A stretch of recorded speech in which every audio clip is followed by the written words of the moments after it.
বিষ্ণু ইসলাম আরো ভয়ঙ্কর কথা বলেছেন। তিনি বলেছেন, মান যালামা কিদা শিবরিন মিনাল আরদি তুবিকাহু মিন সাবঈ আরাদিন। কেউ যদি জুলুম করে তার ভাইয়ের এক বিঘত পরিমাণ জমিন খায়।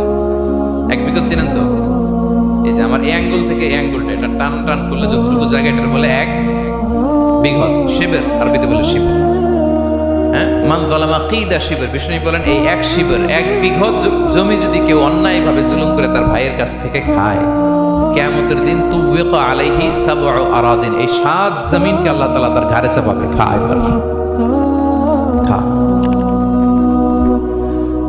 অন্যের জমি খাওয়ার এত শখ ছিল, এবার ৭ জমিন ঘাড়ে কর। কিয়ামতের ময়দানে আপনার দেহটারে বিশাল আকৃতির করা হবে, এই ৭ জমিনকে আপনার কাঁধে তুলে দেওয়া হবে।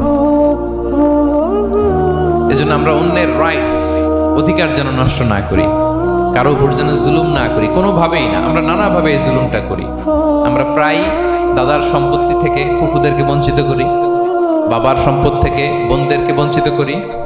হ্যাঁ, নিজের ভাই আরেক ভাইকে, আপন ভাই ভাইকে বঞ্চিত করে, জুলুম করে। এরকম দৃশ্যপট আমাদের সমাজে আছে না নাই বলেন তো? কিয়ামতের দিন আল্লাহর সুপ্রিম কোর্টের কাঠ গড়ায় হিসেব দিতে হবে। আর এই জালিমদেরকে আল্লাহ তাআলা পছন্দ করেন না। এবং সবচেয়ে ভয়ঙ্কর ব্যাপার হচ্ছে, আপনি যখন কারোর উপর জুলুম করেন, ওই মাজলুম আর আল্লাহর মাঝখানে কোনো ফারাক থাকে না। আল্লাহ ওই ফারাকের পর্দা উঠায় নেয়। বিষ্ণু বলেন, ইত্তাকি দাওয়াতাল মাজলুম, তোমরা মজলুমের বদদোয়াকে ভয় করো, খবরদার। কারণ ফাইন্না লাইসা বাইনাহু ওয়া বাইনাল্লাহি হিজাব, তার আর আল্লাহর মাঝে কোনো পর্দা থাকে না। দোয়া করলেই ওটা আরশে যেয়ে কবুল হয়ে যায়।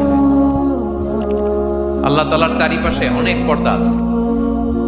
কেউ কেউ বলে ৭০,০০০ নূরের পর্দা। ৭০,০০০টা সহিহ হাদিস দ্বারা সাব্যস্ত না, কিন্তু অসংখ্য অগণিত পর্দা, এবং পর্দাও এটা নূরের পর্দা। আচ্ছা বলেন তো, জানলা দিয়ে বাইরের আলো ঠেকাতে আমরা দেয়ালে জানালায় কি লাগাই? পর্দা লাগাই। পর্দাটা কিসের তৈরি? মোটা কাপড়ের, যাতে করে ওই আলো না আসে। কিন্তু আল্লাহর চারদিকে যে পর্দা, ওই পর্দাটা কিসের? নূরের আলো। ওনার পর্দায় আলো দিয়ে তৈরি। সুবহানাল্লাহ বললেন না?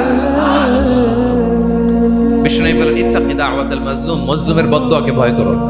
ফাইন্না লাইসা বাইনাহা ওয়া বাইনাল্লাহি হিজাব, কেউ যখন মজলুম হয়ে কেঁদে বদদোয়া করে, তার আর আল্লাহর মাঝে ওই পর্দা থাকে না। বদদোয়া করছে, ডাইরেক্ট কবুল। খবরদার আমার পেনাঙ্গের ভাইয়েরা, আমরা যেন জালিম না হই।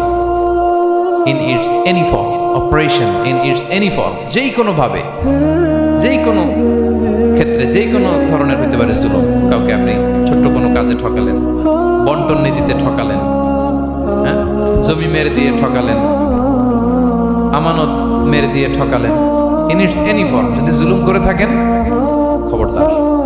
মুসলিমের কান্না কখনো বৃথা যায় না। মুসলিমের কান্না কখনো বৃথা যায় না। জীবনের কোনো না কোনো সময়ে এর প্রায়শ্চিত্ত আপনাকে করতে হবে।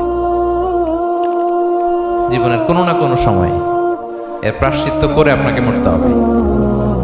তাহলে কোনো বিশ্বাসী কি জালিম হতে পারে? কারণ ইন্নাল্লাহা লা ইউহিব্বুল যালিমিন, আল্লাহ তাআলা জালিমদেরকে পছন্দ করেন না।